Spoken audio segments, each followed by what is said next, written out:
मैं जितनी बार भी आम आदमी पार्टी के किसी भी नेता से मिली हूं, क्योंकि 15 साल तक मैं मीडिया में थी, और एक सवाल जो सबसे किया जाता है कि जी विधानसभा तो आप हर बार जीत जाते हैं, लोकसभा में मात खा जाते हैं। आज पहली बार मैं इस सवाल के साथ शुरुआत कर रही हूं कि लोकसभा तो जीत नहीं पाए कभी और विधानसभा भी हाथ से चली गई। बिल्कुल आपने ठीक कहा। लोकसभा के चुनाव में 2014 में हम लोग बुरी तरह से हारे थे और तब आम आदमी पार्टी का मरसिया पढ़ा गया कि अब ये आम आदमी पार्टी ख़त्म हो गई। पूरे देश में हमारी कुल 4 सीटें आई थीं पंजाब से, और मुझे याद है कि प्रधानमंत्री जी उस वक्त पूर्ण बहुमत के साथ सत्ता में आए थे और कई राज्यों में उनकी सरकार बनी थी। महाराष्ट्र जीत के आए थे, झारखंड जीत के आए थे, और इसी रामलीला के मैदान में उन्होंने कहा था कि ये केजरीवाल तो नक्सलवादी है, हमको वोट दे दो। तो मैंने कहा था डेमोक्रेसी के अंदर जनता तय करती है कौन विधानसभा में जाएगा, कौन जंगल में जाएगा। और बीजेपी को उठा के 3 सीटें दी, जंगल में भेज दिया दिल्ली की जनता ने, और केजरीवाल जी को 67 सीटें दी। कब? उस वक्त जब 14 के चुनाव के बाद आम आदमी पार्टी को बिल्कुल समाप्त माना जा रहा था। फिर हमने 5 साल काम किया। 2020 में हमने कहा कि भाई अगर काम किया है तभी वोट देना, काम नहीं किया तो वोट मत देना। 62 सीटें दी जनता ने, जबरदस्त बहुमत के साथ जीत के आए हम लोग। फिर 20 से 25 का जो सफ़र रहा वो हमारे लिए मुश्किल रहा। 20 से 25 में मैं ये कह सकता हूँ कि पिछले 2-3 सालों में हमको काम करने नहीं दिया गया। दिल्ली के हर काम में रोड़ा लगाया गया, चाहे हमने मोहल्ला क्लिनिक बनाना चाहा, चाहे हमने स्कूल के काम करने चाहे, चाहे हमने सीवर के काम करने चाहे, पानी के काम करने चाहे, हर काम में दिक्कतें खड़ी की गई। और ऊपर से एक्साइज पॉलिसी को लेके एक झूठा मामला बना के एक एक आदमी को जेल में डाला गया, जिसमें मनीष सिसोदिया जी जेल गए, सत्येंद्र जैन जेल गए, मैं जेल गया, केजरीवाल साहब को जेल में डाल दिया। ऐसे मुश्किल वक्त में हम लोग 2025 का चुनाव लड़ रहे थे, जबकि हमारे पास शायद जितनी उपलब्धियां हम गिना सकते थे, बता सकते थे, जितना काम हमने किया दिल्ली के अंदर, वो पिछले 2-3 साल में बाधित हुआ। और इन सब के ऊपर जो काम किया बीजेपी ने, कि उन्होंने तंत्र का जबरदस्त दुरुपयोग किया। मतलब चुनाव आयोग के नाक के नीचे आप देखिए कि जहां चुनाव आयोग का दफ्तर है, उसी क्षेत्र में नई दिल्ली के अंदर मंत्रियों के बंगले में 33 वोट, 35 वोट, 27 वोट, 22 वोट बनाए गए।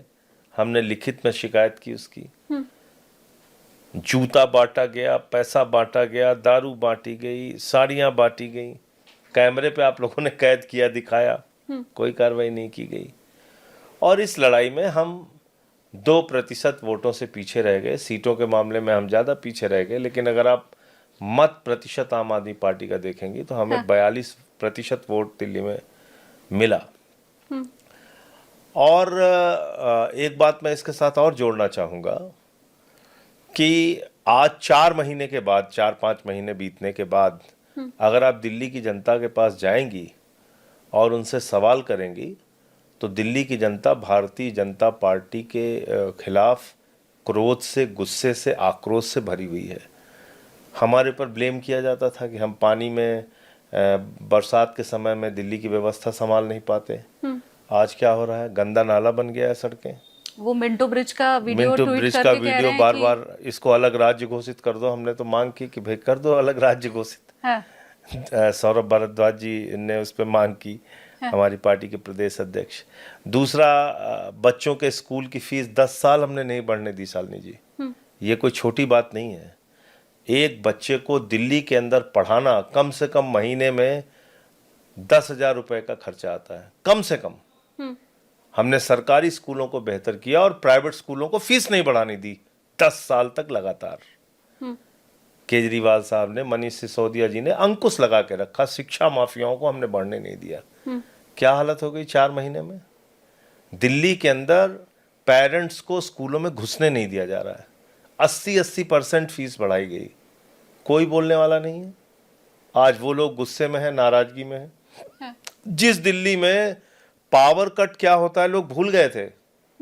केजरीवाल के 10 साल के राज में पावर कट किस चीज को बोलते हैं, किस चिड़िया का नाम है, भूल गए थे लोग। आज 4-4 घंटे 6-6 घंटे दिल्ली में पावर कट हो रही है। लेकिन तो इतना मुझे लगता है कि भ्रमित करके, तंत्र का दुरुपयोग करके आपने इस बार जरूर सफलता पाली, लेकिन दिल्ली की जनता अपने फैसले पे पछता रही है और उसको लग रहा है कि उससे चूक हो गई, गलती हो गई।